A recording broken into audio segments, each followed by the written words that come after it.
दुनिया के 5 सबसे रहस्यमय मंदिर जिनके रहस्य का पता आज तक वैज्ञानिक भी नहीं लगा पाए। आज इन 5 मंदिरों के बारे में जानकर आप भी हैरान हो जाओगे। तो आइए जानते हैं इन दिव्य मंदिरों के बारे में। नंबर 5, पद्मनाभस्वामी मंदिर। भारत के केरल राज्य के तिरुवनंतपुरम में स्थित पद्मनाभस्वामी मंदिर श्री हरिविष्णु का सबसे बड़ा और रहस्यमय मंदिर है। इस मंदिर के गर्भगृह में स्थित 7 दरवाजों में से 6 दरवाजे को खोला जा चुका है, जिनमें इतना खजाना निकला है कि उसे गिनने में 3 साल लगे। इसलिए प्रशासन ने 7वें दरवाजे को खोलने की काफी कोशिश की, लेकिन हमेशा अनहोनी और जो भी खोलने जाता उसकी मृत्यु हो जाती। उस द्वार पर 2 सांपों के चित्र बने हैं, जो कि एक वार्निंग है।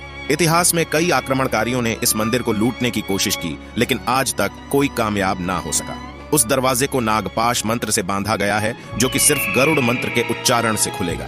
अगर दरवाजे पर कान लगाकर सुना जाए तो उसमें सांपों की सरसराहट और समुद्र के लहरों की आवाजें आती है। लोगों के अनुसार उस द्वार के पीछे ब्रह्मास्त्र, कौस्तुभ मणि और खतरनाक हथियार छुपाए होंगे, जिनका इस्तेमाल महाभारत युद्ध में किया गया था। हिंदू पुराणों के अनुसार उस द्वार को भगवान कल्कि ही खोलेंगे। नंबर 4, लाटू देवता का मंदिर। उत्तराखंड के चमोली जिले में वाण नामक एक गांव में स्थित है लाटू देवता का मंदिर, जहां भक्त अंदर प्रवेश नहीं करते, बल्कि मंदिर से 30 फीट दूर परिसर में रहकर ही पूजा अर्चना करते हैं, क्योंकि वे ऐसा मानते हैं कि मंदिर के अंदर जाने से वे अंधे हो सकते हैं। लाटू देवता के इस मंदिर का दरवाजा साल में सिर्फ एक ही बार खोला जाता है, और जब यह दरवाजा खोला जाता है तब मंदिर के अंदर केवल पुजारी ही प्रवेश करते हैं, वो भी अपनी आंखों में पट्टी बांधकर, क्योंकि इस मंदिर में साक्षात नागराज मौजूद है अपनी मणि के साथ, और इस मणि से एक तेज रोशनी निकलती है जिसे कोई आम इंसान अपनी आंखों से देख नहीं सकता, जिस वजह से इस मणि की रोशनी से कोई भी अंधा हो सकता है। इसीलिए पुजारी अपनी आंखों में पट्टी बांध कर जाता है। ऐसा भी माना जाता है कि पुजारी की गंध नागराज तक और नागराज की गंध पुजारी तक नहीं जाना चाहिए, इसीलिए पुजारी नाक और मुंह में भी पट्टी बांध लेता है। नंबर 3, ककनमठ। शिव मंदिर। हजारों साल पुराना ककनमठ शिव मंदिर अद्भुत और तमाम रहस्यों से भरा हुआ है। मंदिर में ना ही कोई खिड़की है और ना ही दरवाजा, सिर्फ पत्थर के ऊपर पत्थर रखकर यह मंदिर बनाया गया है। मंदिर को देखने पर ऐसा लगता है जैसे पत्थर लटक रहे हो और कभी भी गिर सकते हैं, लेकिन महादेव के चमत्कार से बड़े आंधी तूफान भी इसे हिला नहीं पाए। हैरान करने वाली बात यह है कि इस जगह पर दूर दूर तक ऐसा पत्थर कहीं नहीं है, फिर इन्हें कहां से लाया गया। इस मंदिर के बीचों बीच एक दिव्य शिवलिंग स्थापित है। कहा जाता है कि इस मंदिर का निर्माण भूतों ने एक रात में किया था, लेकिन मंदिर बनाते बनाते सुबह हो गई, इसलिए मंदिर अधूरा रह गया। माना जाता है कि आज भी इस मंदिर में रात को शिवजी की पूजा करने खुद भूत आते हैं। नंबर 2, मां मुंडेश्वरी देवी मंदिर।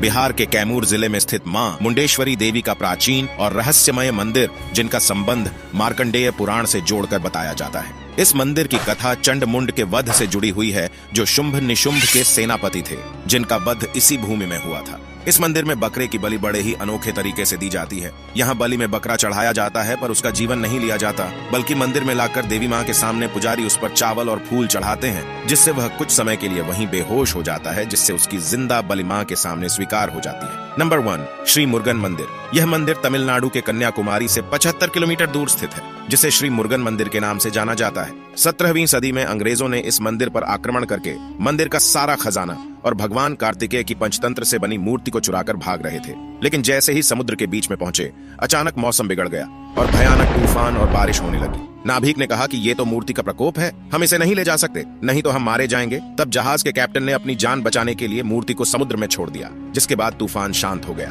दूसरे दिन मुरुगन स्वामी अपने भक्त के सपने में आया और उसे बताया कि समुद्र में मेरे ऊपर एक नींबू तैरता हुआ दिखेगा, उसी के ठीक नीचे मेरी मूर्ति है। उसके बाद जब वह मूर्ति ढूंढने गया तो सच में उसे तैरते नींबू के नीचे मूर्ति मिल गया। सन 2004 में इस जगह पर भयंकर सुनामी आई थी, लेकिन मंदिर के पास आते ही वह सुनामी 2 किलोमीटर पीछे चली गई। समुद्र किनारे बना यह मंदिर आज भी सुरक्षित मौजूद है। दोस्तों, वीडियो को लाइक करके कमेंट में हर हर महादेव जरूर लिखें।